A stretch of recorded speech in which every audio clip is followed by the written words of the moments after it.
Posh act exactly है क्या? 2013 से ये एक्ट हम फीमेल्स को वर्क प्लेस पे प्रोटेक्शन देता है अगर हमारे साथ किसी भी तरीके का सेक्सुअल हैरेसमेंट होता है तो। के पास ऐसा कोई केस है जिसमें फीमेल ने मैनिपुलेट करने की कोशिश करी हो फेक प्रूफ्स के बेसिस पर किसी लड़के को? बात क्या है कि अगर मिसयूज आप कर रहे हो तो उसके लिए भी हमारा सेक्शन बात कर रहा है। सेक्शन 14 कहता है कि अगर आप कोई फॉल्स कंप्लेन कर रहे हो तो एम्प्लॉयर आपके खिलाफ भी एक्शन लेगा। Do you think that office romance is also be treating as a harassment for the company? थोड़े दिन तो कर रहे हो, ठीक है, आपको बहुत अच्छा लग रहा है, प्यार मोहब्बत आपकी चल रही है ऑफिस में, बट व्हाट हैपन ना, अगर इन पॉइंट पे लड़की कहती है नहीं now I want a breakup, उसके बाद भी लड़का अगर कंटिन्यूसली स्टॉक करता है, कंटिन्यूसली उसको फॉलो अप्स करता है, तो वो चीज फिर कहीं ना कहीं दिक्कत पैदा करेगी। जो पॉश एक्ट की कमेटी है तो यार उनकी ट्रेनिंग कैसे होती है? Like they are well trained? No actually जो अगर मैं सबसे बड़ा लैकना इस पॉश एक्ट का देखती हूँ तो that is the IC members are not trained. 80% IC members are not trained. You are giving a very big statement. Yes. Advocates पर भी ये चीजें लाई जा रही है, is that true? Female advocates अभी they are not covered under the POSH act. Okay. अभी बॉम्बे हाई कोर्ट में भी एक PIL फाइल हुई थी जिसमें यही कोर्ट से मांगा गया था कि फीमेल एडवोकेट्स को भी आप पॉश एक्ट में कवर करिए। तो अगर आपको अपनी कंट्री की GDP बढ़ानी है तो उसके लिए मेन और विमेन का वर्कफोर्स रेशियो इक्वल होना चाहिए, और ये तब होगा जब उनको प्रोटेक्शन मिलेगी। हर पेरेंट्स अपनी बेटियों को बाहर आने देंगे। Hello everyone, welcome to our podcast. तो देखिए आज का जो हमारा पॉडकास्ट होने वाला है बहुत ही ज्यादा स्पेशल होने वाला है। द रीजन इज क्योंकि आज जिस टॉपिक के बारे में बात करने वाले हैं वो समाज का एक ऐसा मुद्दा है कि जिसके बारे में देखिए बात करना आजकल लोग बहुत सेंसिटिव समझते हैं, लेकिन इसके लिए एक पर्टिकुलर एक्ट है जिसका नाम है पॉश एक्ट। सो हमारा पॉडकास्ट होने वाला है related to the podcast which is for the POSH act. So जो गेस्ट हमारे साथ स्टूडियो में मौजूद है उनका नाम है advocate Aastha and she is a legal adviser of human right council of India and she is a POSH act coach trainer as well. So देखिए पॉडकास्ट जो हमारा होने वाला है बहुत ही ज्यादा स्पेशल होने वाला है। आज बस मैं आपको कहूंगा कि इस पॉडकास्ट को पूरा सुनिए क्योंकि इस पॉडकास्ट से आपको बहुत ही ज्यादा ज्ञान मिलने वाला है, लेकिन वो ज्ञान हम जानेंगे डायरेक्ट मैम के थ्रू। सो जल्दी से इस पॉडकास्ट को स्टार्ट करते हैं बिना किसी देरी के। Hello ma'am, how are you? Hi, I am all good and thank you for the introduction. So आज मैं आपको पॉश के बारे में बताना चाहूंगी और अपने व्यूअर्स को भी। डेफिनेटली एंड मैं जानना चाहूंगा because you have experience of more than 10 years as well and तो लोगों का देखिए सवाल यही रहता है पॉश एक्ट एग्जैक्टली है क्या? अगर मैं सिंपल डेफिनेशन में बताऊं तो पॉश एक्ट एक प्रोटेक्शन है विमेन का from sexual harassment eight their work place. जैसे आपको पता है कि पहले के कंपैरिजन में अगर आज हम देखें तो विमेन हर फील्ड पे शाइन कर रही हैं, right, but they need some kind of protection and that protection is given by this POSH act which is known as protection of women from sexual harassment at work place. ये act basically आया था 2013 में and this act is based on the guidelines which was issued by the Supreme Court of India in the Vishaka versus State of Rajasthan in the year 1997. This act came upon the guidelines issued by the Supreme Court of India and that it was enacted in the year 2013. So 2013 से ये act हम females को work place पे protection देता है अगर हमारे साथ किसी भी तरीके का सेक्सुअल हैरेसमेंट होता है तो। सो दिस एक्ट, मैं शॉर्ट में यही बोलूँगी, दिस एक्ट इज़ लाइक कह सकते हैं हमारे लिए एक बैकअप है कि हम अपनी ऊंचाइयों का उड़ान लें और किसी भी तरीके से ना डरें। गॉट इट, परफेक्ट, बहुत ब्यूटीफुल है आपने चीज़ों को समझाया। एक चीज़ मेरे को बताइए कि इस पॉश एक्ट को लेके सबसे बड़ा कंफ्यूजन क्या है लोगों के माइंड में? शुभम जी, ये सबसे बड़ा जो कंफ्यूजन आता है, लोगों को लगता है कि सेक्सुअल हैरेसमेंट का मतलब होता है फिजिकल टच। उन्हें लगता है कि अगर हमने लड़की को फिजिकली टच नहीं किया, फिजिकली उसके साथ कोई अभद्र एक्ट नहीं किया तो we are not a culprit. But मैं आपको एक इसका बहुत ही डिफरेंस बताना चाहूँगी कि सेक्सुअल हैरेसमेंट का under the POSH act means होता है कोई भी अनवेलकम एक्ट। मैंने पिछले अपने पॉडकास्ट में भी यही बताया था और मैं फिर बताना चाहूँगी कि section 2N of the POSH act clearly defines that कि कोई भी अनवेलकम एक्ट, चाहे वो वर्बल हो, नॉन वर्बल हो, अगर वो डायरेक्टली है या इनडायरेक्टली है या इम्प्लाइड है, किसी भी तरीके का एक्ट होता है वो सेक्सुअल हैरेसमेंट कहलाता है। इसके लिए आपको फीमेल को सिर्फ टच नहीं करना होगा। अगर आपने फीमेल को देखकर, फॉर एग्जाम्पल आपने फीमेल को देखकर कोई गंदा जोक किया, ठीक है, कोई सेक्सुअली जोक पास किया या आपने उसको हक किया उसकी मर्जी के अगेंस्ट, मैं यहाँ पे अपने व्यूअर्स को बहुत क्लियरली इस बात को बताना चाहूँगी क्योंकि मैं सर्टिफाइड पॉश ट्रेनर हूँ, तो जब मैं ट्रेनिंग लेती हूँ तो मेरे जो भी उस टाइम पे पार्टिसिपेंट्स होते हैं, उनका एक मेल कंटेस्ट में जो मेल पार्टिसिपेंट्स होते हैं उनका हमेशा ये क्वेश्चन होता है कि मैम ऐसे तो फिर हम हमेशा डरते रहेंगे कि क्या मतलब हमने अपनी फीमेल एम्प्लॉय को एक नॉर्मली हक कर दिया तो क्या हम पॉश में आ जाएंगे, हम पॉश में कल्प्रेट हो जाएंगे, या हमने उसके कंधे मतलब हमने उसके शोल्डर पे अपना कंधा रख दिया। That is very common. Yeah that is very common, that's what I am saying. क्योंकि एक लाइन है, इस एक्ट ने एक लाइन ड्रॉ की है। आप अपनी फीमेल एम्प्लॉयज के साथ कुछ भी करिए, doesn't matters, but it should be consensual. उस लड़की का भी आपको पूरा फ्रीडम दी गई है। उस लड़की ने आपको फ्रीडम दी है कि आप मेरे साथ ये कर सकते हैं, कंसेंट है तो आप करिए, नहीं है तो that will be under the sexual harassment. फिर चाहे आप कंटिन्यूसली कोई फीमेल एम्प्लॉय आपके ऑफिस में आ रही है, आप उसको रोज घूर रहे हो, ठीक है, आपको लगेगा घूरना व्हाट इज दैट यार, ठीक है आंख है, कहते हैं ना भगवान ने आंख दी है तो देखेंगे तो है ही, एक सिंपल सी बात होती है, राइट। बट अगर वो घूरना उस फीमेल एम्प्लॉय को ऑकवर्ड कर रहा है, ऐसी कंडीशन में ला रहा है जो ऑकवर्ड सिचुएशन है, तो she can take the action under the POSH act. तो जस्ट घूरना भी, yes, that's under for how Ghurna. many seconds it includes seconds as well? It's not include seconds. See, I see like आप जैसे मैं आज आई office में जी, मैं आई और आपने मुझे ऐसे घूरा, ठीक है, आई विल अवॉइड दैट, होता है, देख रहे हैं। फिर मैं आ रही हूँ, आप फिर मुझे घूर रहे हो, मैं फिर आ रही हूँ, फिर आप घूर रहे हो, and that is like continuously ये चल रहा है। and realize हो जाता हाँ, है। उसको ये लग रहा है कि नहीं ये मुझे क्यों घूर रहा है, मुझे नहीं अच्छा लग रहा, तो she can take the action. तो यहाँ पे आप कोई फिजिकली टच नहीं कर रहे हो उस लेडी को, बट आप ऐसी सिचुएशन क्रिएट कर रहे हो जो उसके लिए ऑकवर्ड है।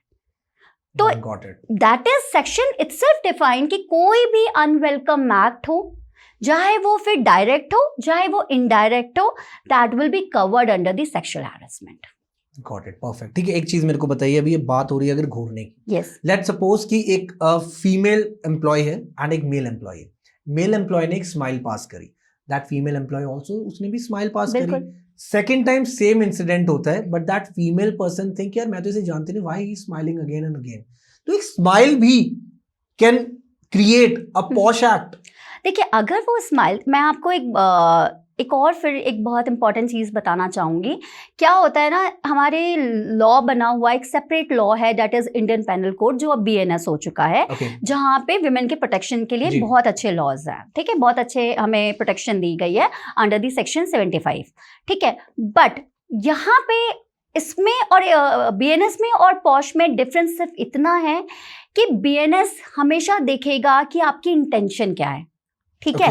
वो हमेशा हम अगर उस एक्ट के अंडर जाकर हम अपनी इंक्वायरी इन्वेस्टिगेट करेंगे तो हम इंटेंशन देखेंगे कि जो स्माइल कर रहा है पर्सन, उसकी इंटेंशन क्या थी, ठीक है। बट पॉश एक्ट हमेशा ये देखता है कि उसका इम्पैक्ट क्या है, उस फीमेल एम्प्लॉय पे क्या इम्पैक्ट है। मैं आपको डिफरेंस बता रही हूँ। आप BNS में जाओगे तो आपको इंटेंट दिखेगा कि इंटेंट क्या था पर्सन का उस एक्ट को करने के पीछे, बट अगर आप पॉश में आओगे तो वो ये देखेगा कि इम्पैक्ट क्या है। ठीक है यार, स्माइल है, आप कर रहे हो, वो भी स्माइल कर दी, कल उसको लग रहा है ये क्यों मुझे देख के स्माइल कर रहा है, दैट इज इम्पैक्ट, उसके दिमाग पे वो इम्पैक्ट आ रहा है। अब आप भी ये सोचोगे कि मैम ऐसे तो बहुत मुश्किल है, मैं किसी को देखूंगा और कल वो मेरे साथ एक्ट कर दे, लड़के ऐसे ही चलेंगे स्ट्रेट, लेफ्ट राइट देखेंगे नहीं वो। ऐसा है बहुत ज्यादा, क्योंकि इसको इसीलिए कहा गया है कि बहुत भय हो गया है लोगों में, फियर है मैन में कि कल मैं ऐसा कुछ करूं तो ये मेरे को कल मेरे खिलाफ भी कंप्लेंट हो सकती है। देखिए, लॉ बनता है प्रोटेक्शन के लिए, अगर फीमेल मिसयूज करेंगी तो उनको भी उसके लिए पे ऑफ करना पड़ेगा, ठीक है।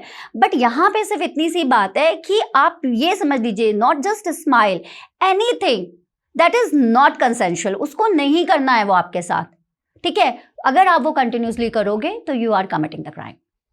Got perfect. चलिए अभी आपने बात करी मिसयूज की, लेकिन मैं मिसयूज से पहले एक चीज आपसे पूछना चाहूंगा यार, एक चीज मेरे को आप बताइए, एज अ एडवोकेट आप पे भी बहुत सारे केसेस आते होंगे ऐसे, उन केसेस में आपने कभी देखा नहीं कि यार देख के फील हो जाता है कि that person is might be lying because of the limited proofs? ऐसा भी केस आप पे आया कि उसने मिस यूज करा हो, आपको मैनिपुलेट करने की कोशिश करी हो कि that Aastha ma'am I need your help यार, that person is trying to do this and I want to file a complaint under the act of POSH act? या मैं एक कंपनी में एज लाइक अ मेंबर भी हूँ IC, तो मेरे Okay. पास ये एक केस भी आया ऐसा, and I have to investigate that. मैं आपको फिर से बता देती हूँ, आईसी मेंबर्स के लिए सबसे बड़ी चीज़ इन्वेस्टिगेशन के लिए एक पॉइंट होता है जो उसको अपने दिमाग में रखना होता है, दैट इज इसकी प्रोबेबिलिटी ज़्यादा है, ये हो सकता है, हम इस पे ध्यान देते हैं। प्रोबेबिलिटी कितनी है? जैसे अब देखिए, कोई भी अगर आपके साथ छेड़खानी कर रहा है, ही इज ऑल्सो वेरी क्लेवर ना, वो कैमरा लेंस के सामने आके नहीं करेगा, वो बिहाइंड द डोर्स ही करेगा। एग्री, राइट, वो चीजें बिहाइंड द डोर्स होंगी। He know very well, he is also the employee ना, उसको पता है कैमरे कहाँ हैं, कल CCTV and all that will be covered, so he will do all that action behind the doors, close doors में। राइट, अब हमारे पास जब आता है, हमारे पास एविडेंस नहीं है, now what to do? Right. What to do? Because we don't have CCTV cameras, we don't have any other evidences, what will we do? Now what is the scene is that कि हम दोनों ही complainant को और respondent, जो law में हम जो other party को respondent कहते हैं, तो complainant को हम अलग से बुलाते हैं, respondent को हम अलग से बुलाते हैं और उन दोनों के versions लेते हैं। राइट, अब जैसे फॉर एग्जाम्पल अगर किसी लेडी ने मुझसे कहा कि मैम मेरे साथ रात में जब मैं ऑफिस आवर्स खत्म हो गए थे और मैं निकल रही थी, तो वो किसी XYZ पर्सन ने मेरे प्राइवेट पार्ट को टच किया।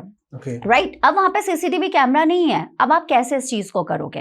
राइट, लेकिन जब कंप्लेनेंट आते हैं ना, तो उसके जो वर्जन्स होते हैं, कब हुआ, कैसे हुआ, किस टाइम हुआ, किस जगह हुआ, एटलीस्ट किसी ने देखा नहीं देखा, एवरीथिंग इज कवर्ड, वो बहुत अच्छे से आपको बताएगी। भले उसके पास एविडेंस नहीं होगा, बट जो सच है वो सच है, सच छुपता नहीं छुपेगा। ठीक है, अब वो जो सिचुएशन बता रही है, उस सिचुएशन को देखते हुए मुझे ये समझ में आ रहा है कि प्रोबेबिलिटी ये हो सकता है। ठीक है, आई नो इट कि ये हो सकता है। अब नाउ रिस्पोंडेंट, अब मैं उससे भी बात करती हूँ, वो मुझे जो सिचुएशन बता रहा है, वो ये नहीं बोल रहा कि मैं उस टाइम पे उस जगह पे नहीं था, वो ये नहीं बोल रहा है कि नहीं मैंने नहीं किया है, बट वो ऐसा वर्जन बता रहा है like he is putting the blame on the character, मतलब putting the character assassination of the women. वो ऐसी सिचुएशन बता रहा है जो उसको डिफेंड तो नहीं कर रहा है, बट मुझे ये चीज समझ में आ रही है कि he is like saying the thing, false things. तो वो जब आप बात करते हो ना किसी से, आपको सब समझ में आता है। And you have experience yes, that's what, क्योंकि जिसके साथ होता है ना, वो लिटरली आप समझ सकते हो कि वो जो सिचुएशन से आती है और वो फिर आपको चीजें बताती है ना, वो आपको समझ में आएगा कि वो फील करके बता रही है। तो इसमें ये कहना कि CCTV कैमरास नहीं है या एविडेंसेस लैक हैं, तो फिर हम कैसे इसका इन्वेस्टिगेशन करेंगे, हो जाता है सर। चलिए इस केस में तो मान लिया कि चलिए एक फीमेल पर्सपेक्टिव है, दैट वाज राइट। लेकिन मेरे पास ये पॉइंट आपसे जानना है कि कभी आपके पास ऐसा कोई केस है जिसमें फीमेल ने मैनिपुलेट करने की कोशिश करी हो फेक प्रूफ्स के बेसिस पर किसी लड़के को डाउन करने के लिए, वेदर इट इज उनके कैरेक्टर पे उंगली उठाने की कोशिश करी हो? सर देखिए, बहुत ज्यादा ये केसेस हो रहे हैं, मैं आपको बताऊं, यस बहुत केसेस हो रहे हैं। आपको पता है पूरा Gurgaon is like MNC culture. अब धीरे धीरे नोएडा भी बहुत MNC फ्रेम में आ चुका है। अभी क्या है ना, लड़कियों को भी बहुत जल्दी आगे बढ़ना है और लड़कों को भी, dreams are desires are very high nowadays, right. अब आप हर तरीके अपनाते हो उसके लिए आगे बढ़ने के लिए। नाउ अगर आपको लगता है कि आपका कोई कॉलीग है, वो आपसे आगे बढ़ रहा है और आप नहीं बढ़ पा रहे हो, now you could do something like that. ये केसेस आ रहे हैं। I am like no doubt I am a quite feminist, मैं आपको फ्रैंकली बताऊं, बट जो सिचुएशन है मैं उस पर बात कर रही हूँ कि नई लड़कियां भी ये सब चीजें कर रही हैं, मिसयूज कर रही हैं। ठीक है, लेकिन फिर मैंने अपने जैसे मैंने पहले भी बताया कि बात क्या है कि अगर मिसयूज आप कर रहे हो तो उसके लिए भी हमारा सेक्शन बात कर रहा है। सेक्शन 14 कहता है कि अगर आप कोई फॉल्स कंप्लेन कर रहे हो तो एम्प्लॉयर आपके खिलाफ भी एक्शन लेगा। It is very clearly mentioned there कि आपको भी जॉब से निकाला जा सकता है, आपको भी डिमोट किया जा सकता है, आपकी भी जॉब जा सकती है, आपकी भी सैलरी कट हो सकती है। एवरीथिंग इज लाइक दैट कि अगर आपने कोई फॉल्स कंप्लेंट की। बट होता है, क्योंकि मैं आपको बताऊंगी ये पॉश एक्ट सोचा ही गया था विमेन के लिए। तो जब आप एचआर के पास जाओगे ना कि मेरे साथ ऐसा हुआ, तो उसकी भी सिंपैथी आपको मिलेगी, नो डाउट। फिर आईसी कहीं ना कहीं ये होता है कि नहीं नहीं, कंप्लेनेंट आए, कंप्लेनेंट के पास कंप्लेनेंट के साथ हुआ है तो हमें कुछ ना कुछ तो करना है। बहुत जल्दी जल्दी आईसी क्या कर देती है, रिपोर्ट सबमिट कर देती है विदाउट प्रॉपर इन्वेस्टिगेशन। ठीक है, वो गलत है, वहां पे दिक्कत हो जाती है। तो मैं ये नहीं कहूंगी कि मिसयूज नहीं हो रहा है। चलिए एक चीज मेरे को बताइए, अभी रिसेंटली क्या होता है, किसी कंपनी का मैं एग्जांपल लेता हूँ। एक कंपनी में एक केस होता है कि जिसमें फीमेल ने एलिगेशंस लगाए मेल एम्प्लॉय पे। अब लेकिन देखिए, फीमेल के जो फ्रेंड सर्कल है, they are also not supporting that female. Why you put that allegation on that person? He is very gentleman यार। यस यस, ऐसा होता होगा आपके, बिल्कुल होता है एक्सपीरियंस में भी, राइट। अब इस केस में फीडबैक्स कितने काम करते हैं, ये बताइए ना मेरे को। देखिए सर, ऑब्वियस सी बात है कि जो पर्सन ये कर रहा होगा उसके एक अच्छी रेपुटेशन होगी, राइट? रेपुटेशन होगी, हाँ। फिर आप तो अगर कुछ भी कर सकते हो आप। देखिए मैं आपको बताऊं सर, इसी चक्कर में फीमेल्स बहुत डरती भी हैं कंप्लेन करने में। ठीक है, उन्हें लगता है कि कल मान लीजिए मैंने कंप्लेन की, वो किसी ने मेरा साथ दिया कि नहीं दिया, राइट? हमारे ही एम्प्लॉइज उनका मजाक उड़ाते हैं। बहुत सारी चीजें लड़की को भी फेस करनी होती है। इट्स नॉट लाइक दैट कि आप ये एक कर लो कि यार मेन के साथ इतना कुछ हो रहा है, फीमेल को इतनी प्रोटेक्शन दी गई है। आप ये सोचिए, जो लड़की ये स्टेप उठा रही होगी उसके अंदर भी कितना करेज होगा। उसी जगह पे आपको रहना है, उन्हीं लोगों के बीच में रहकर आप किसी एम्प्लॉय के अगेंस्ट में केस फाइल कर रहे हो। तो रही बात है, आप ये कह रहे हो कि अगर आसपास के लोग फीडबैक गंदा दे रहे हैं, देखिए इट डजंट मैटर्स कौन क्या फीडबैक दे रहा है, it all depends on the inquiry. Okay, feedback doesn't matter, no matters. Obvious सी बात है, आपके साथ जो पर्सन अच्छा है जरूरी नहीं है कि वो उस लेडी के साथ भी अच्छा होगा, राइट? तो वो सब feedbacks doesn't matter, it all comes कि आपका इंक्वायरी के टाइम पे क्या प्रूफ होता है, that matters. And the role of the IC is actually important.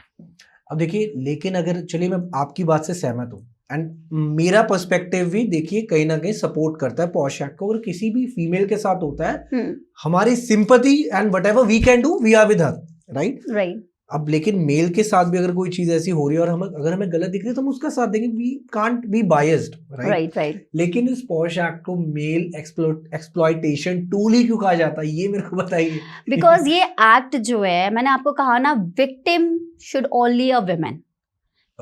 जो हैरेस कर रहा है वो कोई भी हो सकता है, वो फीमेल भी हो सकती है, वो ट्रांसजेंडर भी हो सकते हैं, वो कोई थर्ड पार्टी भी हो सकती है, बट जो विक्टिम है, aggrieved women, that is a women only. इसीलिए इसको मेल एक्सप्लॉयटेशन टूल बोला जाता है कि अगर मतलब मेन के साथ ये चीज होती है तो वो कंप्लेन नहीं कर सकता आईसी में, वो एचआर से कंप्लेन कर सकता है, वो अदर प्रोसीजर्स फॉलो कर सकता है, but he can not take action under the POSH act. तो अभी भी जो हमारा पॉश एक्ट है, that is not a gender neutral, it is just specifically aligned for the women. तो अगर देखा जाए तो लोगों को लगता है कि एक्सप्लॉयटेशन टूल है, बट मैं अगर पर्सनल बात करूं तो क्यों डरना। चलिए एक नंबर्स पे जज करते हैं। आप मेरे को बताइए, if you are handling let's suppose 100 cases, right? Yes. How many cases in which you feel that are genuine, in which a female ने एलिगेशन लगाए मेल्स पर जो जेन्युइन है, एंड कितने % वो होते हैं जो फेक होते हैं? 100 के केसेस अगर आप 100 केस। देखिए, अगर मैं 100 केसेस का एक मार्जिन लेकर चलती हूँ तो नो डाउट आपका ज़्यादा से ज़्यादा 60% केसेस ही मतलब लिटरली वहाँ पे जेन्युइन होता है, other than 40 cases just a fake case. And उन 40 केसेस को कैसे हैंडल करते हो जो फेक होते हैं? मैंने आपको यही बताया, सेम प्रोसीजर है कि अगर हमारे पास कंप्लेंट आती है, पहली बात तो देखिए कंप्लेंट आती है, एक आपको राइटिंग में सब कुछ देना होता है, right? Complaint should be in writing. आप सारा कुछ उसमें डिटेल में इंसिडेंट मेंशन करोगे। जब डिटेल में मेंशन करेंगे उसके बाद प्रॉपर इंक्वायरी होती है, whatever the documents you are producing, whatever the witness you are producing, सबका क्रॉस एग्जामिनेशंस होता है। हम सारा कुछ एग्जामिन्ड करके हम फाइनली अपनी इंक्वायरी रिपोर्ट देते हैं, ठीक है? ऐसा नहीं है, मतलब मैं फिर से ये सारे ही मेन व्यूवर्स को ये बताऊंगी कि ऐसा बिल्कुल नहीं है कि आपके खिलाफ कंप्लेंट अगर हो गई तो आप कल्प्रेट हो गए। No, it will take a proper inquiry. Then after it is being proved, either you are guilty or not. Okay. Okay. So it's like, yes, it seems like that it is an exploitation tool for men, but not in actual way. आपको proper time दिया जाएगा, proper opportunity दी जाएगी, आप अपने आप को proper defend कर सकते हैं. But obviously biasness नहीं होगी. Yes, that is POSH Act is not biased, because मैं बहुत देख रही हूँ लोगों को ये लग रहा है कि it is just biased in nature. It's not biased. Because देखिए आप अपने एक्सपीरियंस से ही बता सकते हैं. That is why we are doing this podcast. Yes. ठीक है, perfect. अब एक चीज बताइए मेरे को, बड़ा ही सिली क्वेश्चन है, but I want to ask that. See everyone like अपनी लाइफ में अगर कोई जॉब करता है तो कहीं ना कहीं देखिए ऑफिस रोमांस तो होता है. बिल्कुल. राइट, जहाँ कॉलेज रोमांस है वहाँ ऑफिस रोमांस भी होगा. बिल्कुल. Do you think that office romance is also be treating as a harassment for the company? No by company. अगर आप लोग अपने ऑफिस में रोमांस कर रहे हैं, go on it, there is no restriction on that. Okay, ऐसा कुछ भी नहीं है. बट देखिए, बिकॉज वी आर, बहुत सारी आजकल आपको भी पता है टीनेजर्स भी जॉब में आ चुके हैं, बहुत जल्दी कर रहे हैं. 21-22 ईयर्स के बच्चे ही होते हैं वो, एक तरीके से देखा जाए तो. वो लोग जब आते हैं, उनको कोई पसंद आया, they start romancing there and that. What happen, आप थोड़े दिन तो कर रहे हो, ठीक है, आपको बहुत अच्छा लग रहा है, प्यार मोहब्बत आपकी चल रही है ऑफिस में. बट व्हाट हैपन ना, अगर इन पॉइंट पे लड़की कहती नहीं, now I want a breakup, now I want a breakup, ठीक है, उसके बाद भी लड़का अगर कंटिन्यूसली उसको स्टॉक करता है, कंटिन्यूसली उसको फॉलो अप्स करता है, तो वो चीज़ फिर कहीं ना कहीं दिक्कत पैदा करेगी. मैं आपको फिर ये बता रही हूँ और सारे व्यूअर्स को फिर बताऊंगी कि कंसेंट इज वेरी इंपॉर्टेंट. अगर कंसेंट लड़की का नहीं है, इट डजंट मैटर्स आपके साथ उसका पहले पास्ट अफेयर था, ठीक है, पहले था, खत्म हो गया, राइट नाउ अब वो अपनी कंसेंट आपको नहीं दे रही है. Now no means no. Exactly, no means no. Exactly is that, and this is applicable here. आप ये वहाँ पे सबमिशंस नहीं दे सकते हो जब अगर माई चांस आपके खिलाफ केस फाइल होता है, और तो ये सबमिशन नहीं दे सकते हो कि मेरा पास्ट अफेयर था, इससे पास्ट में था ना, now it is over. Asa ji, tell me one thing. Yes. You are talking about women, right? Yes. What happen if a male person want to say कि यार मेरे को ब्रेकअप करना है, but that girl is provoking him कि यार नहीं, मेरे को तेरे साथ ही रहना है, मैं तेरे बिना नहीं रह सकती. In office I'm talking about. So आप इस केस में कैसे हैंडल करोगे? POSH Act? That is उससे POSH का कोई लेना देना नहीं है sir. POSH is different thing. Got it. POSH is just a sexual harassment of women at workplace. Got it. और वो भी सेक्सुअल हैरेसमेंट कुछ भी हो सकता है, it's not a physical touch only. But उसके बाद मेन के साथ कुछ होता है, कैसी भी तरीके की हैरेसमेंट होती है, तो उसके पास HR है, अपने सर्विस रूल्स है, ठीक है, वो पॉश का यूज नहीं कर सकता. ये है, सिंपल है. बाकी आप अफेयर करिए, आप गॉसिप्स करिए, आप घूमिए, आप फिरिए, डजंट मैटर, बट एक boundary, and that should be very clear कि वो बाउंड्री वो फीमेल ने आपके साथ क्रिएट की है. And see, in corporate, yeah, there is like boundaries as well कि you can't do romance in college, sorry, you can't do romance in corporate particular field जो आपका workplace है. Yes. वहाँ पे नहीं, हर कंपनी के अलग अलग रूल्स एंड रेगुलेशंस हैं. Yes. So it doesn't mean कि आप काम करते करते रोमांस करो. That is आपकी कंपनी के हिसाब से you can do. If you have a free time, you can go outside and give time to each other. It doesn't mean that the things are impacting on your work. अगर आपके काम पे आ रही है ना चीज, कंपनी निकाल देगी आपको. Yes, तो बिल्कुल ऑब्वियस ही बात है. तो सबको समझनी है, तो प्लीज उस चीज को समझेगा. अच्छा, I want to ask one thing, जो पॉश एक्ट की कमेटी है, yes. आपका तो देखिए उठना बैठना उनके साथ है, तो यार उनकी ट्रेनिंग कैसे होती है? Like they are well trained? No actually जो अगर मैं सबसे बड़ा लैकना इस पॉश एक्ट का देखती हूँ, तो that is the IC members are not trained. 80% IC members are not trained. You are giving a very big statement. Yes, because actually सबसे बड़ी बात तो ये है कि अभी भी पॉश कंप्लायंस को मैंडेटरी नहीं किया गया है. जो भी बिग कंपनीज होती हैं वो तो पॉश में IC मेंबर्स को बहुत ही स्ट्रॉन्ग वे में रखती हैं, बट जो छोटी कंपनीज होती हैं they treat is like a formality.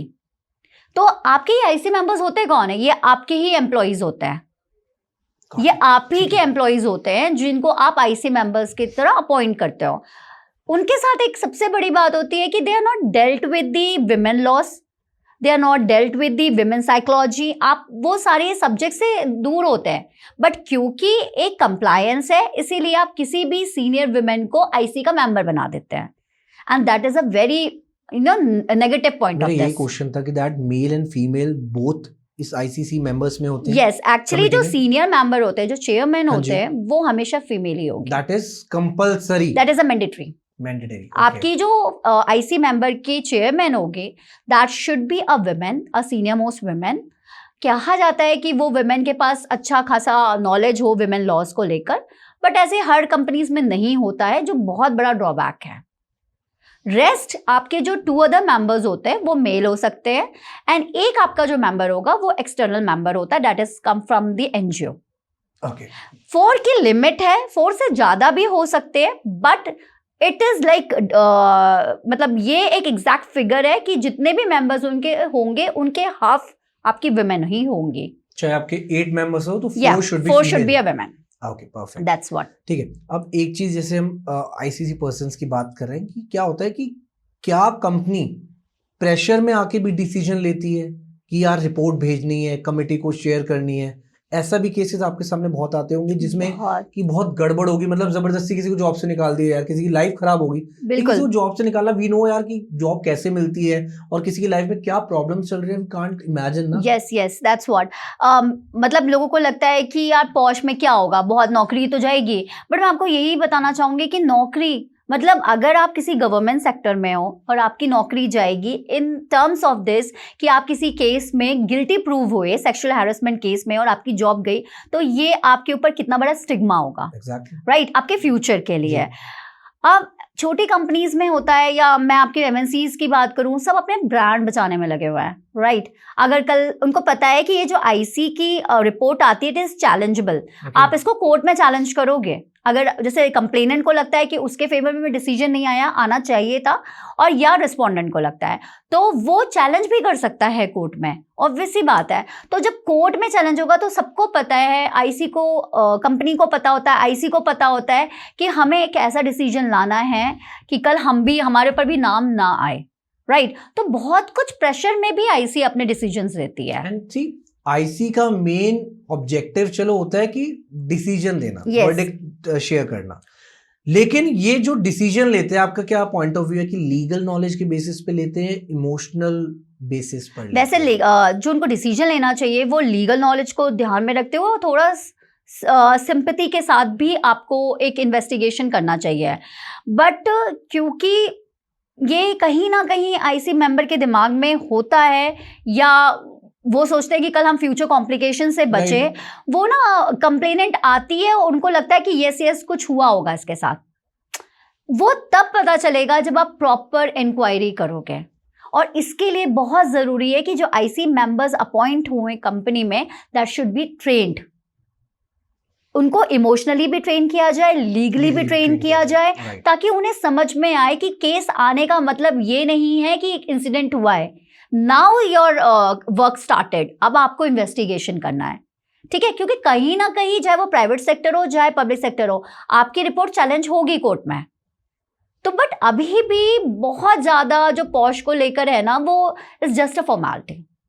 Got it. चलिए एक चीज बताइए मेरे को। यस, पॉश एक्ट की हम बात कर रहे हैं, आईसी मेंबर्स की बात कर रहे हैं हम, क्या ये जो डिसीजंस लेते हैं, क्या वो सबसे बड़ी गलती करते हैं जो आपने ऑब्जर्व करी अपने एक्सपीरियंस के थ्रू? जो सबसे बड़ा डिसीजन मेरे को लगता है जो गलती करते हैं डिसीजन लेने में, एक तो डिसीजन बहुत जो रिपोर्ट बनाते हैं वो बहुत जल्दी बनाते हैं।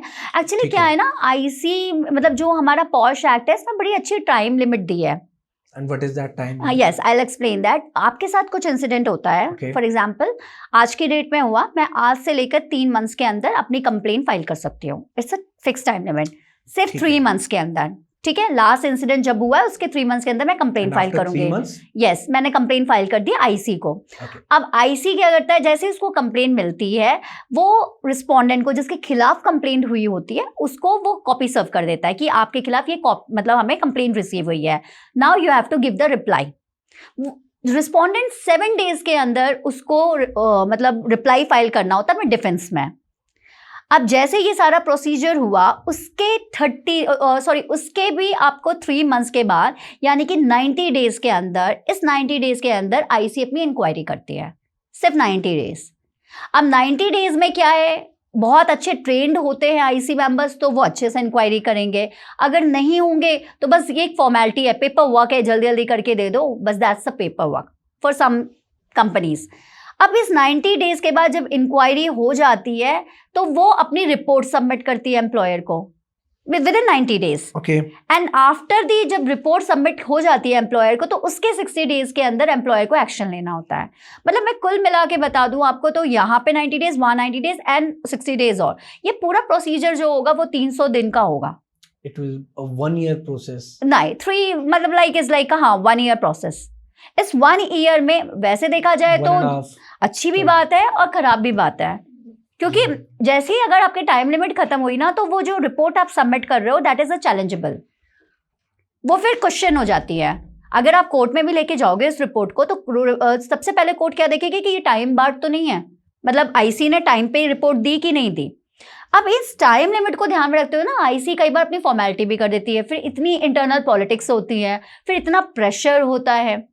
Do you think that companies के जो मेन बोर्ड मेंबर्स होते हैं क्या Yes. उनकी इन्फ्लुएंसिंग पावर होती है नाइसी मेंबर्स? बिल्कुल होती है, that's what I'm saying now. Let's suppose, I'm sorry to cut you. Yeah. If that person is my favorite person, Yes. let's suppose this employee is giving me a good business. Yes. He's doing good in his life and job में भी अच्छा कर रहा है, मेरे को पैसा कमा के दे रहा है। बिल्कुल बिल्कुल। तो मैं क्यों चाहूंगा इसका नुकसान करना, चाहे इसने गलती करी हो। Right right. अब आईसी मेंबर्स मेरे पे आए, मेरे को उन्होंने कहा कि Shubh that is the problem, इसने ये करा, we have to take action, legal action. Right. But मैं कहता हूं नहीं यार, अपना बंदा है, कुछ करो।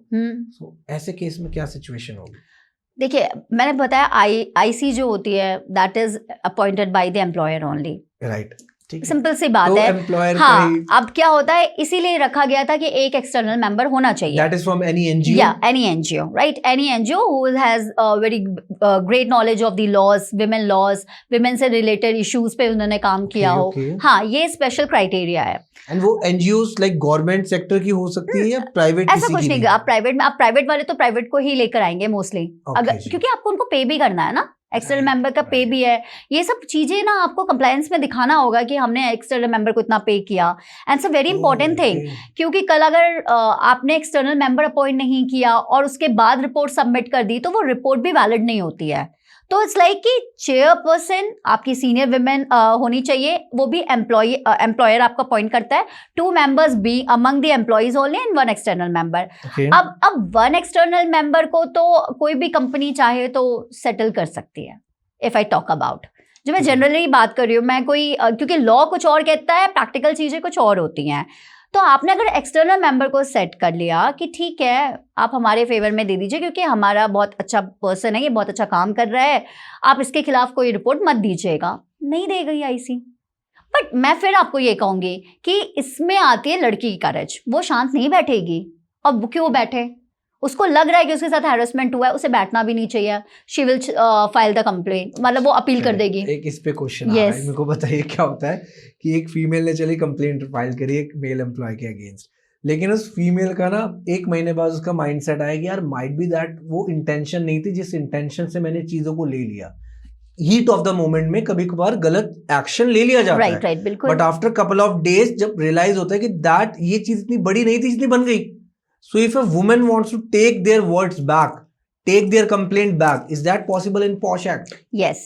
तो आपका जो सेक्शन 10 है, उसमें क्लियरली सेक्शन में जब आप कंप्लेंट फाइल करते हो तो आईसी आप मतलब कंप्लेनेंट से पूछती है कि देखिए कभी कभी क्या होता है कि घूरने पे, विस्लिंग करने पे, स्टॉक करने पे या नॉर्मल हम कुछ भी हगिंग किसिंग पे भी कंप्लेन कर देते हैं, it's a very normal thing, ठीक है। बाद में उसको भी रियलाइज होता है कि यार छोटी सी बात का कंप्लेन करना, तो ठीक है। तो आईसी ना पूछती है कंप्लेनेंट से under the section 10, it's clearly mention, वहां पे आपका होता है रेजोल्यूशन कि अगर दोनों पार्टी चाहे तो रिजॉल्व कर सकती है चीजों को, but that depends on the complainant.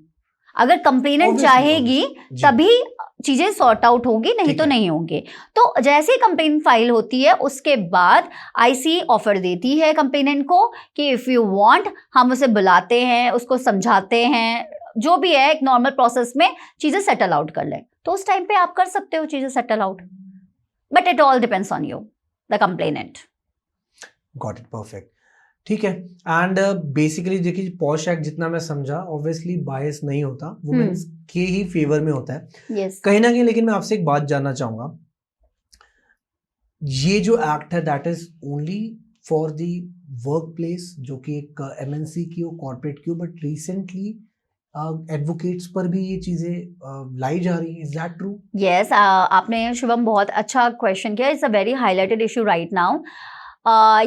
Female advocates अभी they are not covered under the POSH act. Okay. अभी बॉम्बे हाई कोर्ट में भी एक PIL फाइल हुई थी जिसमें यही कोर्ट से मांगा गया था कि फीमेल एडवोकेट्स को भी आप पॉश एक्ट में कवर करिए. बट क्योंकि बॉम्बे हाई कोर्ट ने कहा कि जो फीमेल एडवोकेट्स हैं they are not employees of the bar council, so they are not covered under the POSH act. इसको क्या ये सबमिशन देते हुए कोर्ट ने डिसमिस कर दी PIL. Okay.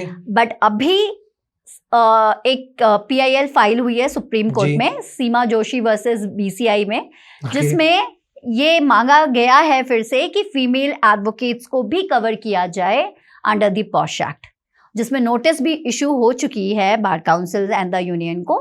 तो let's see and we are hoping that, क्योंकि कवर होना चाहिए, बिकॉज पॉश एक्ट क्लियरली कहता है कि कोई भी विमेन, एनी एग्रीव्ड विमेन, चाहे वो फिर टेम्पररी हो, आपकी परमानेंट हो, कॉन्ट्रैक्चुअल हो, इंटर्न्स हो, they all are covered under the POSH act.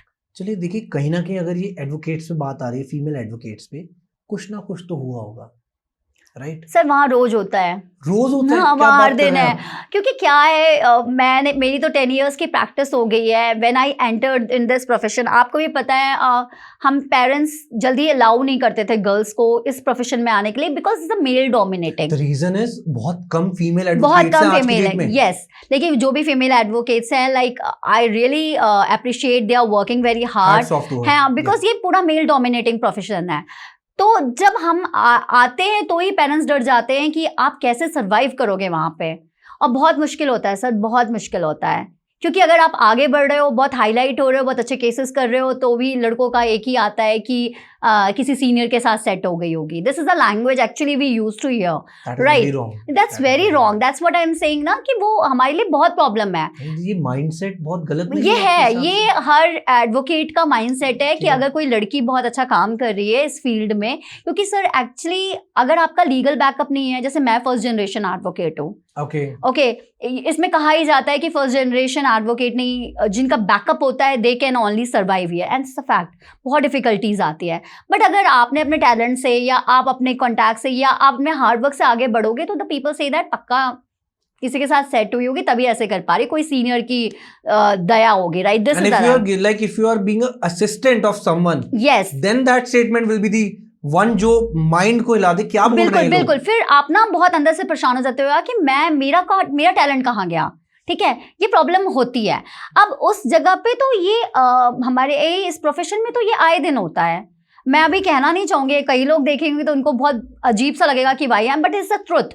कितनी फीमेल एडवोकेट्स हैं जो हैरेस होती हैं अपने सीनियर्स से, ठीक है, प्रैक्टिस छोड़ देती हैं, फिर चली जाती हैं. बहुत ही डिमोटिवेटिंग सिचुएशन है. तो यस, मेरे को लगता है कि इसको कवर होना चाहिए, क्योंकि हम भी कहीं ना कहीं काम कर रहे हैं, and that is our work place. एक चीज मेरे को बताइए, देखिए आप इस चीज को बहुत डीपली समझते हैं, Yes. Because of course you are a POSH act trainer है यार, और कोच है, तो यू हैव अ एक्सपीरियंस. मेरे को ये बताइए कि आपके साथ अगर मैं बात करूं, कोई personal experience that you want to share right now in this podcast. मैं टचवुड एक बात बोलूं, मेरा इस 10 years प्रैक्टिस में I got a very good senior also, and मेरे साथ कभी भी ऐसी चीज नहीं हुई एनी है. Third person apart from the advocate field? नहीं. मैं उन सारी फीमेल एडवोकेट्स को भी कहना चाहूंगी जो अभी आ रही हैं इस फील्ड में, कि maintain your aura, maintain that. आप एक बाउंड्री बना के रखो. आपको दिक्कतें तो आनी ही आनी है, दैट्स अ नॉर्मल थिंग इस प्रोफेशन में. या क्या आप किसी भी XYZ किसी भी प्रोफेशन में जाओगे, दिक्कतें आएंगी, but the problem is that कि अगर आपको लगता है कि नहीं सामने वाले की पर्सन की इंटेंशन ठीक नहीं है, just create that boundary and आप अपने आप को खुद से वहां से हटा दो. This is the only thing I have learn in this profession. मैंने भी बहुत सुना सर अपने बारे में, बहुत नेगेटिव थॉट्स आते हैं लोगों के. कुछ को लगता है इतनी जल्दी कैसे राइज हो रही है, कुछ पक्का है. I have heard all that about me also, but मैंने एक चीज जानी, just do your work, just concentrate on your work and do the good things. Nothing will happen. Absolutely correct. End of course यार देखिए, मैं आपसे एक चीज पूछना चाहूंगा. You have experience of 10 years.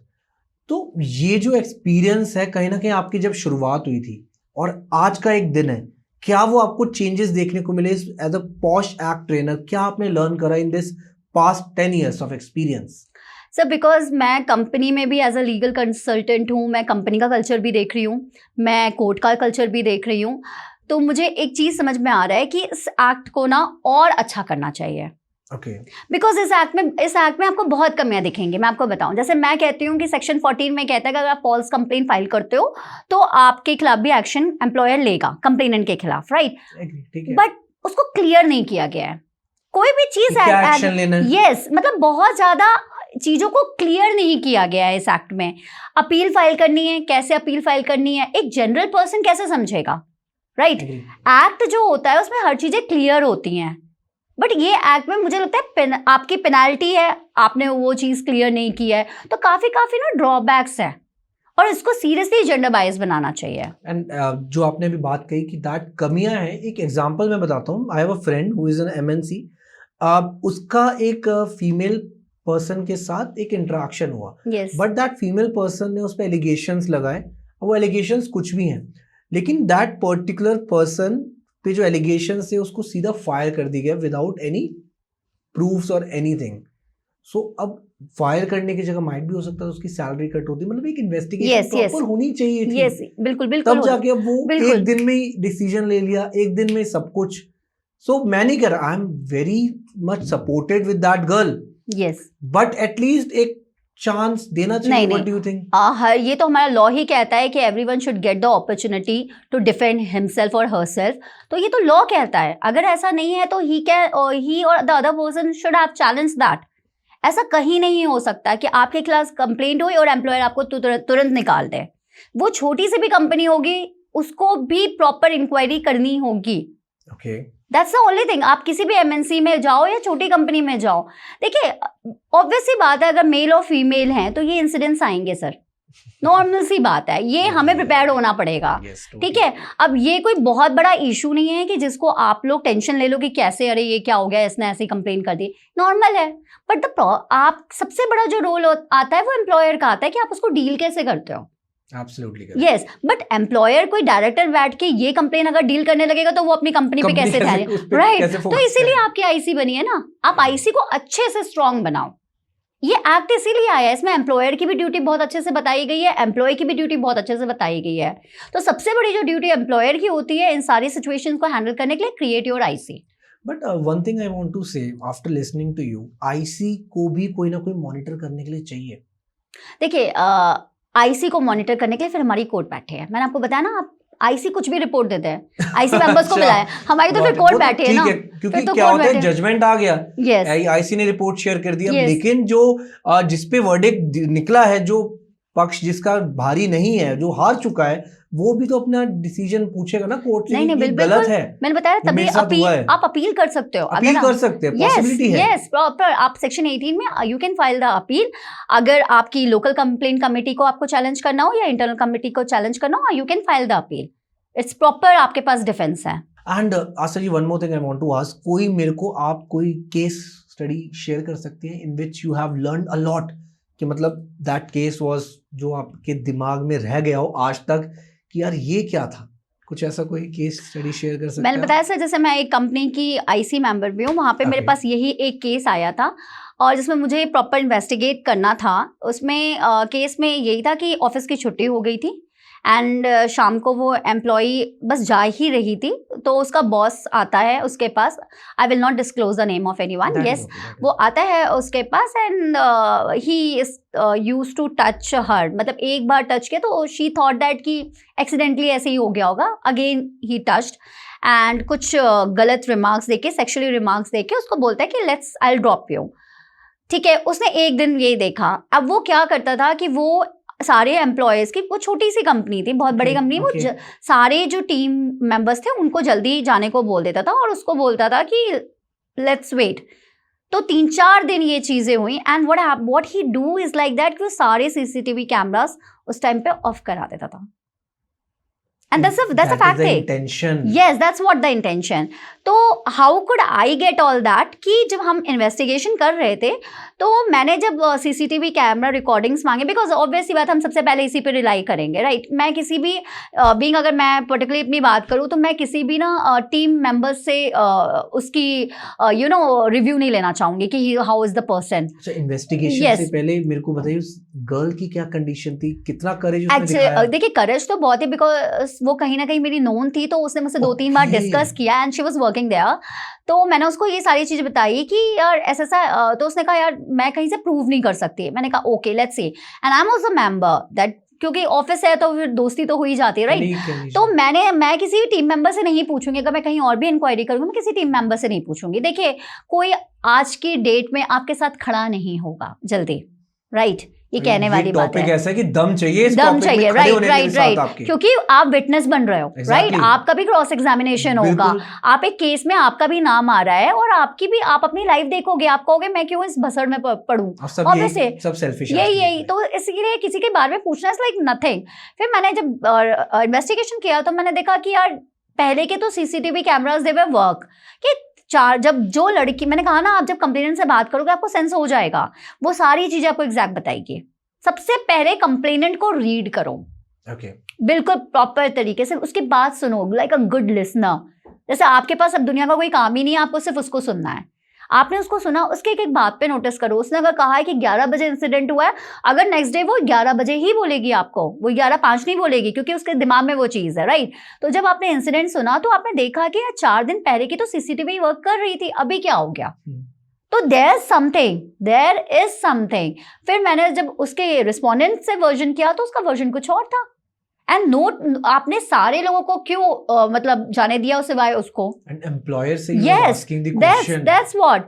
But क्या होता है ना, एम्प्लॉयर को लगता है यार ठीक है, and that was not a very big thing, कोई सेक्सुअली असॉल्ट नहीं था, but she used to touch her and every day she मतलब ही डू लाइक दिस. तो हमने फिर प्रॉपर इंक्वायरी की, और चीजें जानी, और लोगों से पूछा. फिर देखिए ना धीरे धीरे बहुत सारी चीजें पता चलती रहती हैं. तो दैट वाज माय केस. तो मैंने उस दिन समझा कि मतलब कितने कितने तरीके के केसेस होते हैं, कोई जरूरत नहीं है. और उसको सेक्सुअली टच नहीं, मतलब उसको टच नहीं करना था. उसने बाद में भी ये चीज एडमिट की, मुझे कोई सेक्सुअल फेवर नहीं चाहिए था, बट मुझे अच्छा लग रहा था. What is that? बट मुझे नहीं अच्छा लग रहा था. आई मीन कंप्लेनेंट को नहीं अच्छा लग रहा था. She will take the action ना. तो ये बहुत बड़ा रोल है. आपको क्या अच्छा लग रहा है डजंट मैटर्स हियर. लड़की को अच्छा लग रहा है कि नहीं लग रहा है, it matters. And the POSH act is totally all about women. Yes, all about women. और ये जो आया है ना, पूरा हमारा प्रोपेगेंडा फैला था, नो मीन्स नो. तो एग्जैक्टली नो मीन्स नो, ये आप समझ जाइए. Yes, the people have to understand that. फिर वो आपको उसके कंधे पे हाथ रखना हो, या आपको उसको किस करना हो, या आप उसको हक करना हो, उसकी मर्जी नहीं है, मत करो. बेटर है. कोई लॉ आपके अगेंस्ट नहीं है और कोई लॉ वुमेन के फेवर में नहीं है. बस वो ये कह रहा है कि उन्हें प्रोटेक्शन दो, ताकि एक हमारी कंट्री में वुमेन का जो वर्क फोर्स है ना वो भी आए. अब आप ये सोचिए, जो ये air hostess and all that होती है, उनके साथ तो कितने केसेस होते होंगे. And that works for them as well. Yeah, them they are also corporate. Yes, वो थर्ड पार्टी आता है, उनके साथ भी होती है चीजें. तो अगर हम ऐसे केसेस को रोज कोर्ट में लेकर आएंगे ना सर, तो कोर्ट तो वैसी पेंडेंसी में है, और ये रोज होगा. ये हर कंपनी में, अभी मैं और आप पॉडकास्ट कर रहे हैं, किसी कंपनी में हो रहा होगा. Oh my God. That's the thing. आप अगर वुमेन NCW में, नेशनल कमीशन ऑफ वुमेन की साइट पे देखोगे तो दे डिस्प्ले द कंप्लेंट्स. अभी 2024 का डेटा मैं बता रही हूँ, 25,000 complaints has been registered. And ये वो कंप्लेंट्स हैं जो रजिस्टर्ड हुई हैं, और वो कितनी है जो रजिस्टर्ड नहीं हुई है. ऑब्वियस सी बात है, आज भी किसी को पता ही नहीं पॉश. मैं सर जिस कंपनी में काम करती हूँ उसको नहीं पता पॉश क्या है. लाइक व्हाट, अब मैं जाऊँ सबको बताऊं? अभी भी उनको क्या लगता है कि अच्छा ऐसे टच कर दो तो भी आप पॉश में आ जाओगे. The things needs to be clear. Yes, the things needs to be clear, and this really needs the awareness. ये सिर्फ अवेयरनेस से आएगा. इससे कोई फर्क नहीं पड़ता कौन सा लॉ बना है कौन सा नहीं बना है. आप कितने अवेयर हो उस चीज को, आपको पता होना चाहिए कि अगर मेरे साथ कल ये होता है तो मुझे क्या करना है. So that comes from the awareness. अच्छा, एक चीज बताइए, अभी आपने एग्जांपल लिया एयर होस्टेस का भी. Yes. सबसे ज्यादा cases what do you think किस फील्ड में आते हैं? MNCs में आते हैं, या एक कह लीजिए क्या वर्ड बोलेंगे उसको, फ्लाइंग फील्ड्स जो जैसे many companies, many big brands I am talking about, इनमें आते हैं? सर देखिए, मैं ना किसी भी फील्ड एविएशन फील्ड नहीं, मैं सर आपको एक बात बोलूंगी, मैं किसी भी फील्ड को पर्टिकुलरली नहीं बोल सकती। मैं आपको जैसे एग्जांपल बताती हूँ कि देखिए वो एक फील्ड है देखिए कई फील्ड को ना लोग कहते हैं कि इस फील्ड में तो होगा ही होगा। अगर बॉलीवुड की बात करें, एंटरटेनमेंट जोन की बात करें, आपको लगेगा होगा ही होगा, right? I will give you one recent judgement, अभी दिल्ली हाई कोर्ट का आया and it is of 25 July 25। उसमें एक असिस्टेंट प्रोफेसर दिल्ली यूनिवर्सिटी का, ही has been charge under the POSH act, and what he has done, he was sending the sexual message over the WhatsApp and the phone calls to the students. अब आप कैसे बात क्या सोचोगे आप? क्या कोई आप समझ सकते हो एक टीचर से कि he will be charged under the POSH Act? तो मैं किसी भी प्रोफेशन की बात नहीं करूंगी, बस मैं ये कहूंगी कि ये हर जगह हो रहा है सर। कुछ भी, कहीं भी, कहीं पे भी, कैसे भी हो सकता है। Yes, the only thing is the awareness for both the main and the women, दोनों को ही अवेयर होना चाहिए। आई एम नॉट बाइस्ड कि नहीं पर्टिकुलरली मेन के साथ कुछ नहीं होता, बहुत कुछ हो रहा है, but that all needs awareness. Perfect, definitely. Aastha ji, एक चीज मेरे को बताइए, रिसेंटली क्या हुआ था बॉलीवुड में ना, एक बहुत ज्यादा एक कह लीजिए फेवरिज्म चला था, me too me too me too, every girl is posting about me too, that is means harassment, जो उन्होंने कहीं ना कहीं फेस करी है अपनी लाइफ में। जैसे कि आपने बताया कि करियर कोई भी हो, फील्ड कोई भी होता हर जगह है, तो डू यू थिंक दैट वो मी टू के करके कहीं ना कहीं ये पॉश एक्ट का भी मिसयूज करा गया होगा, स्पेशली फॉर द वंस जो बॉलीवुड में है? सर पता है बात क्या है, हम लेडीज के साथ एक प्रॉब्लम ये है, पहले तो हम सब सहते हैं, right, we suffer a lot, and जैसे कोई लेडी आती है आपको क्या कहते हैं इन्फ्लुएंस कर देती है, नाउ यू स्टार्टेड कि नहीं मुझे भी एक्शन लेना है, राइट। कभी कभी क्या होता है कुछ आप वहाँ की तो अगर बात करोगे तो they are all fame and popularity. आपके साथ कब का इंसिडेंट हुआ था? अगर आप पॉश की बात करोगे तो पॉश इसीलिए कहता है कि टाइम लिमिट होना चाहिए, ठीक है ना। वो उन्होंने कितने पुराने इंसिडेंट, नाना पाटेकर पे ये हुआ था मीटू मूवमेंट, राइट। अब आप सोचो वो किस टाइम पे हुआ होगा, वो आज का तो नहीं है, और कब हुआ और आपने आज लगाया, and that is not justified. Yeah that is not justified, legally भी प्रूवन नहीं प्रूवन हो सकता। मैं फिर कहूंगी वहां पे होना, किसी भी वर्क प्लेस पे होना, सब जगह हो रहा है सर। प्रॉब्लम इज दैट कि जब आपके पास एक अच्छा खासा हथियार है, आप उसका यूज नहीं करते हो, और जब करते हो तो बहुत लेट हो चुकी होती है, एंड फिर क्या करते हो, मिसयूज करते हो। तो प्रॉपर इज दैट कि पहले लॉ को समझो, अपनी अगर आपकी राइट्स वायलेट हो रही हैं लिटरली, तो आप इसमें एक्शन लो, और फिर प्रॉपर अगर आपके साथ कुछ गलत हो रहा है तो बी अवेयर अबाउट दैट। ये नहीं है कि किसी एक लेडी ने उठ के, आज जैसे कई है पॉश में भी सर बहुत सारे, अब वो मैं जैसे आपको केस बताई वो एक स्टूडेंट का ही केस है, स्टूडेंट कितनी अवेयर होती हैं, but they have taken the action ना, that's what, because she knows that कि ये चीज मेरे साथ गलत हो रही है।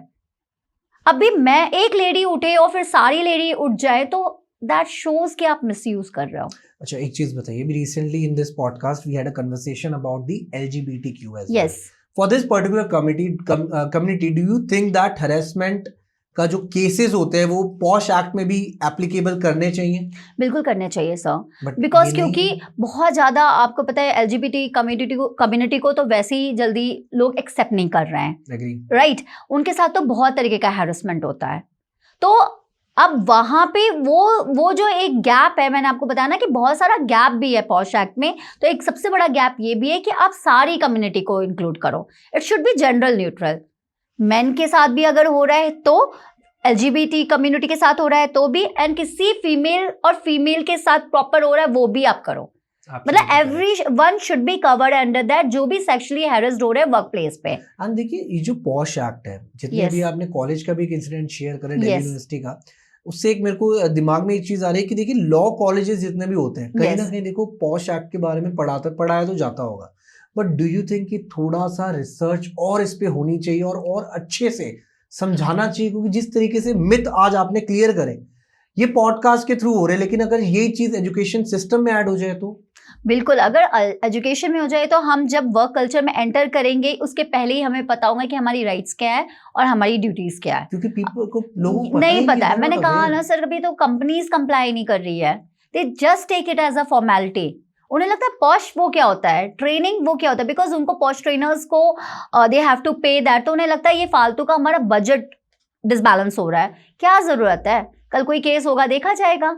दिस इज व्हाट ना, बट इसको एक मैंडेट, जबकि ये हमारी कोर्ट कहती है कि इट्स अ मैंडेटरी कंप्लायंस, आपको कंप्लाई करना है, बट नहीं कर रही है कंपनी।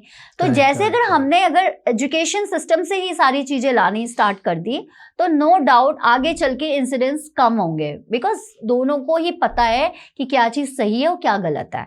तो अभी तो लॉ कॉलेज में ऐसा कुछ नहीं है कि हम बहुत फोकस होकर पढ़ाते हैं इस चीज पे, बट करना चाहिए। It's just an act other than the, जो बाकी एक्ट के साथ हम इस एक्ट को भी पढ़ा देंगे, बट फोकस नहीं कर रहे हैं। कुछ एक्ट को इसलिए फोकस करना चाहिए क्योंकि वहां पे आपको पता है कि ये सारी चीजें होंगी ही होंगी, क्योंकि आप भी वर्क कल्चर में जाओगे तो प्रॉब्लम्स क्रिएट होंगे। बट अभी ये जो चीज है वो लॉ कॉलेज में नहीं है।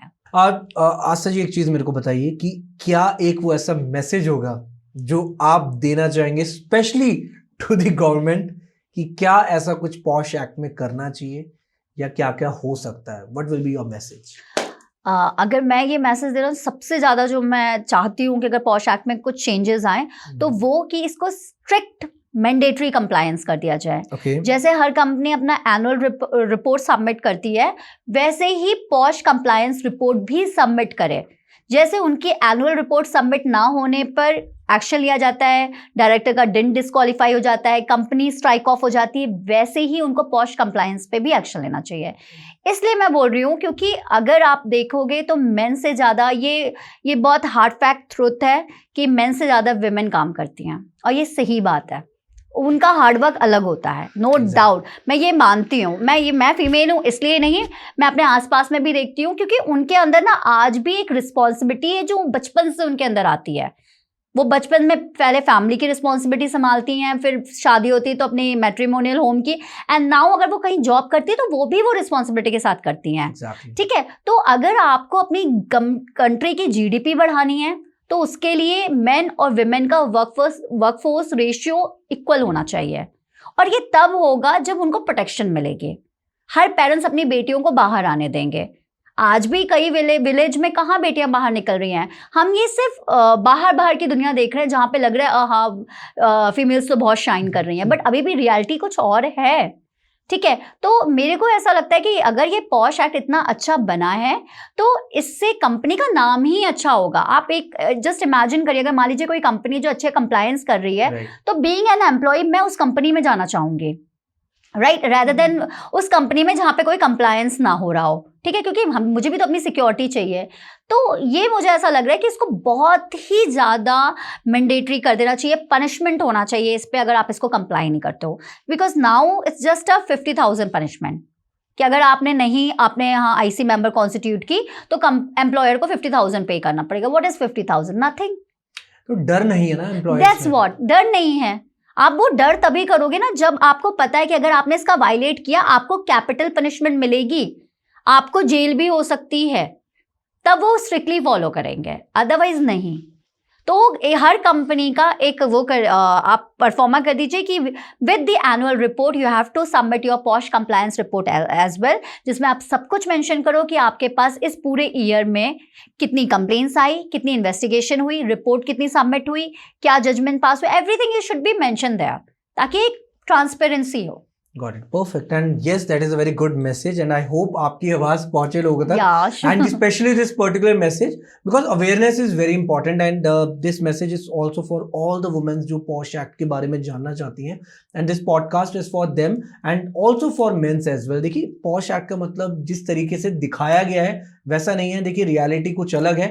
Just you have to be little bit careful यार. कुछ एक्शंस लेते हो तो ध्यान से लीजिए एंड रिस्पेक्ट कीजिए वुमेन्स की. And remember one thing, no means no.